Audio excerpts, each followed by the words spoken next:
everyone, my name is Wizard and we're back again to try to read more. I haven't even posted the last video, but this book goes on such a cliffhanger that I really wanted to continue reading it. If you remember last time in Jack Staples was at the circus with his mom and brother, and then the tent caught on fire. Yeah. And the lion was coming for Jack as his brother Peter tried to scream at him. Again, if you have any suggestions for how I should try to practice to read better, then please leave them in the comments. I would love to hear from you. I can't speak. This is going well. Anyway, let's hope this doesn't end in a fire like the circus is. Chapter 2. Within the Flames. The blazing ceiling sent ash and embers floating down in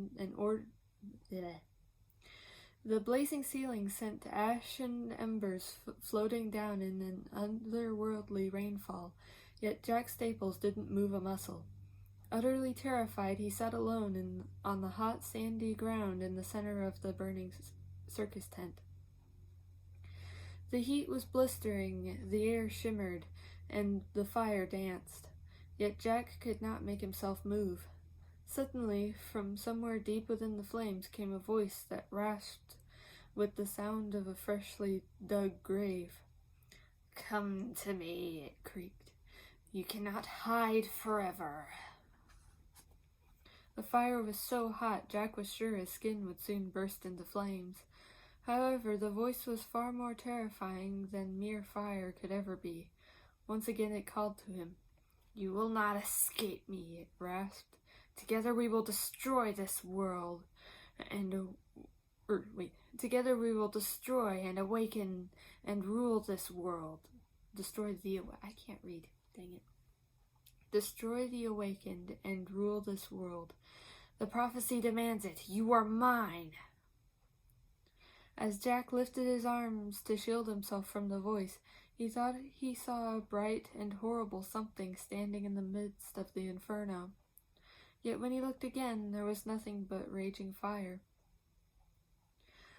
But then Jack saw the shadow of a great beast reflected in the smoke, approaching from the opposite direction.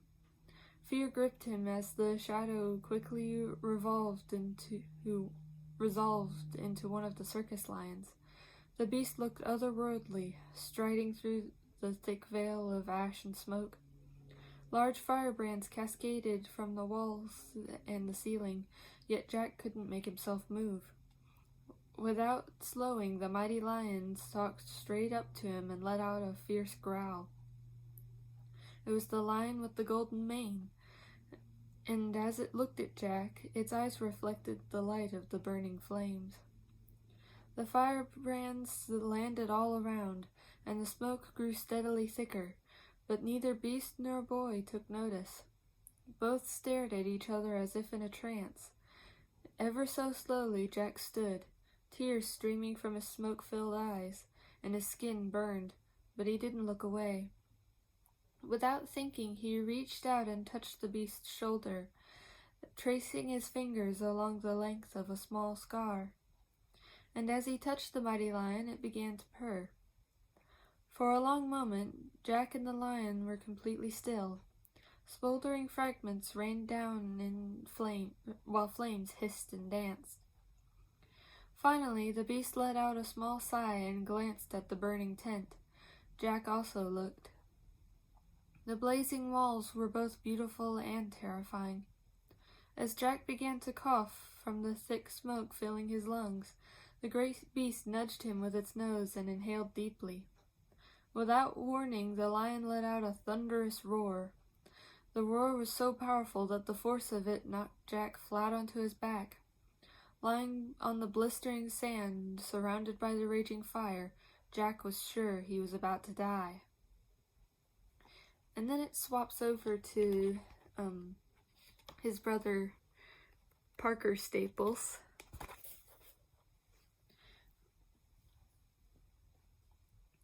Outside the tent, the world was chaos.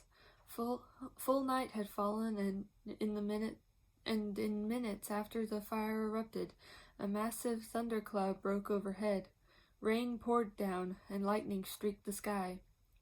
The dirt roads were quickly churned into mud as beasts and human ran frantically in every direction. Parker stood in the midst of it, in the pouring rain, his eyes fixed on the burning tent. The same man who'd carried him out of the tent stood just behind, holding him firmly by the shoulders. "I'm letting you go now, but you need to promise you won't try to go back in there again," the man said gruffly. "I could have saved him," Parker cried. "I told you to put me down. I could have saved him." "Boy, if I hadn't grabbed you when you did, you'd be as dead as he is. There was nothing you could have done." The man pointed his finger at Parker. "I need to go now. Don't do anything stupid." Without another word, he walked away. A beastly roar came from somewhere deep inside the burning tent, and as it sounded, Parker collapsed to his knees and wept. A short distance away, a tusked elephant ran past as men and women drove into the mud to get out of its way. An Arctic wolf trotted in the opposite direction, followed by an ape that seemed to be chasing an ostrich. Yet Parker barely noticed any of this. His attention was on the flames stretching into the night sky. "Parker! Jack, where are you?" Parker stood slowly. "Parker! Jack, do you hear me?" It was his mother's voice. She was alive. He wanted to call out to her, but how could he? Jack was dead because of him. Just as he was about to turn away, his mother caught his eye. "Parker, son, I've been calling you. Didn't you hear me?" She ran over and threw her arms around him. "I'm so glad you're safe. I was worried about you." After a moment, she froze.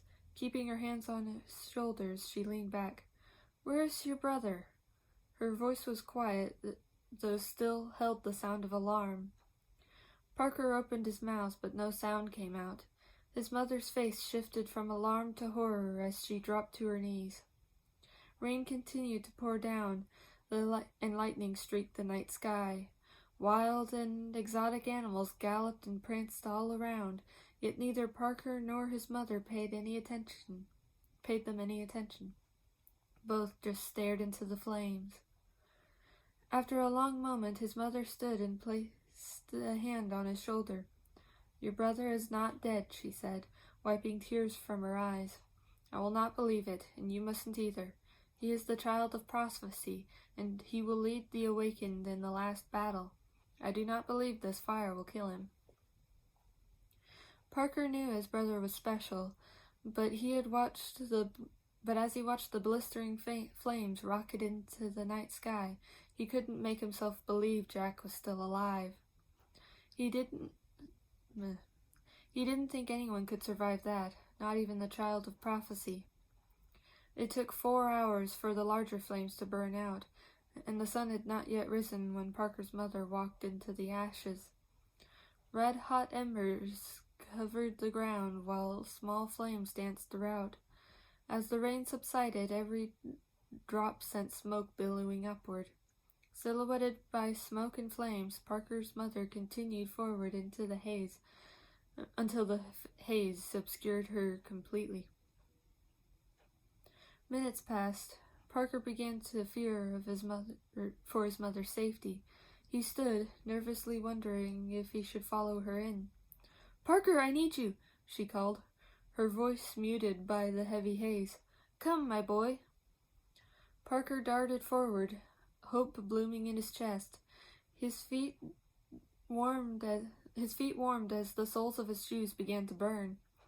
When he found his mother at the center of the burned-out tent, she was kneeling before a mass of matted fur and seared flesh. "It's the lion," Parker realized as hope dissolved into fear. He didn't want to find his brother's body, if it was going to look anything like this poor beast. "Mother, what are you doing?" he cried. "Get down here and help me push," she said through teary eyes. "It's too heavy. I need your help." The body of the lion shifted ever so slightly. "What?" Parker couldn't believe it. Unsure of what happened, he did as his mother asked. Kneeling on hot ashes, Parker and his mother shoved the beast with all their might. And there, lying unconscious on the sandy ground and looking as if he'd been in the sun for days, was Jack Staples. Now it switches back to Jack's point of view. The searing light brought an agony that cut to the bone. "I love you, my boy," Jack's mother whispered. "You're safe with me now." Jack opened his eyes as pain coursed through his body. He was lying in a wagon bed with his head in his mother's lap. Parker sat up front, driving. "Where?" Jack croaked. He stopped and tried to work moisture into his mouth. "Where are we?" he rasped. "We're almost home. We left the circus this morning, and we will be home within the hour." As he looked up at his mother, he blinked. A strange light was glowing from somewhere deep in her chest. "I must be imagining things," he thought. Yet even as he watched, her hands moved in a strange pattern as they gathered the light. Smiling at him, she touched his burning skin, and where she touched, the pain began to subside. We will be home soon, I promise." Far too exhausted to keep his eyes open a moment longer, Jack fell fast asleep. That's the end of Chapter 2. Thankfully, it doesn't end on as much of a cliffhanger as Chapter 1, but obviously it does raise some questions. I hope I read that one better than the first one. Also, let me know which area you prefer me reading in, my normal room or the closet. Just let me know if you have any preference. Okay, and with that, I don't really have anything else to say, so I'll see you next time I read a chapter. That one will be Chapter 3. Wonder what it'll get into this time.